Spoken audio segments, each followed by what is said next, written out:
But that's one. What was the other one? Can I talk about LeBron real quick for like 2 minutes? Because LeBron it's getting real frustrating right now as a Lakers fan. Not even so much so for LeBron being like playoff mode activated, so he's out here hooping now.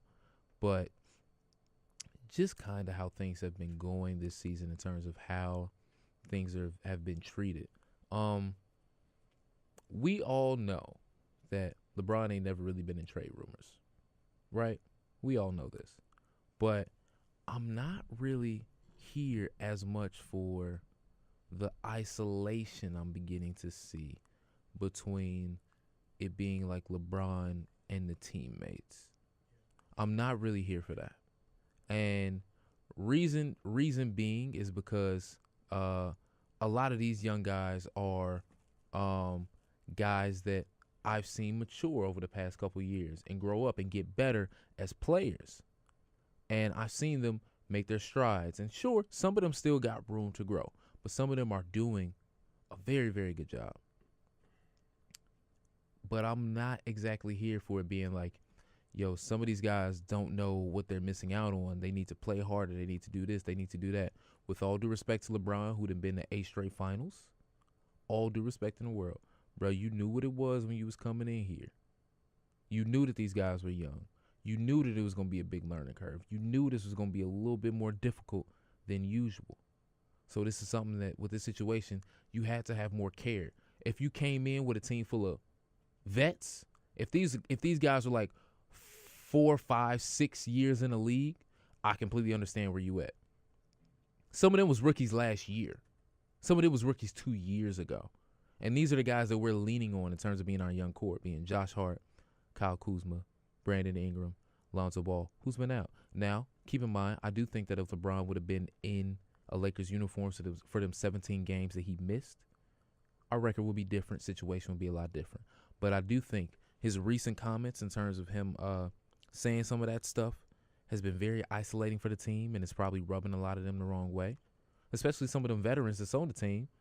Because if you talking about the young guys, then maybe you need to pull these young guys to the side, sit down with them, and talk to them.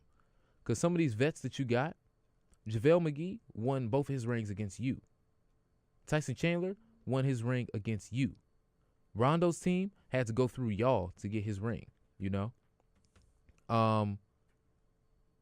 So though you can't be talking to those guys. Lance Stevenson and them gave y'all hard fought battles. The Indiana Pacers. So you got to be talking to the young guys. And for you to be LeBron and for you to be who I know you are, clearly you could be pulling these guys aside and talking to them, and maybe you're using this as an added motivation to really get them going, which I hope it does work, because I'm a little concerned about how things are going.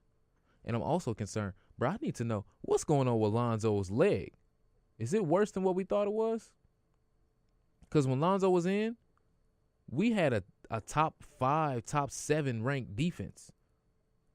Even when LeBron went out, our defense was like top 15. There were spurts where it was like really bad, where it was like bottom 25.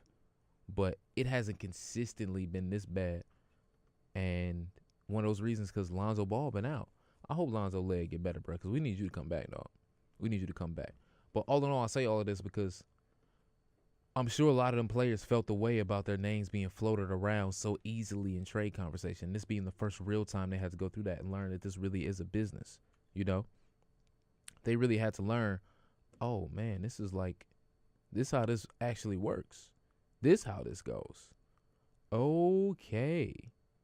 All right, then. And then come back and play on top of that. I'm sure that's difficult for a lot of them to go through. And I seen a quote where LeBron was like, you know, they might have talked to some of the other guys because I've never been a part of those trade rumors like that. Understanding of that, LeBron, but come on, bro. You ain't got to put that out there in the media. You could be like, yo, man, look, everywhere I've gone, there have always been trade rumors about my teammates. I sit down, I talk to them and explain to them this is how the game of basketball works. These are some of the things that goes on. I understand that these guys are a little bit younger, so this might be the first time they really going through this. So I'm here to help them. As long as we here together, I'm here to help them. As long as we all in a Laker uniform, I'm their teammate, I'm their big brother, I'm going to be here for them. I'm going to help them out. you know? And maybe people might pick apart as long as they teammates, as long as they this, as long as they that. But at the very least, it's just showing them and reassuring them that you got their back as long as they there and that you're not just kind of faking it. I don't think that you are, but the crowd of people that think that you are is getting a little bit louder. So can we please just fix that? Because I was out there in L.A., man. They was playing the Pelicans. As soon as I got off stage, I was trying to run to be like, where's the score to the game at? You know, because it's a local game there. So I'm hyped. I find out they losing. I'm like, bro, don't even cut that mug on, bro. Let me go find something to eat. Y'all finna make my blood pressure rise, bro. And I don't even need to be worried about that at my age right now. Didn't make no sense whatsoever, y'all. No sense whatsoever. But all right, we're gonna take a break real quick, play some more music. When I come back, we're gonna talk about some R. Kelly. We're gonna talk about some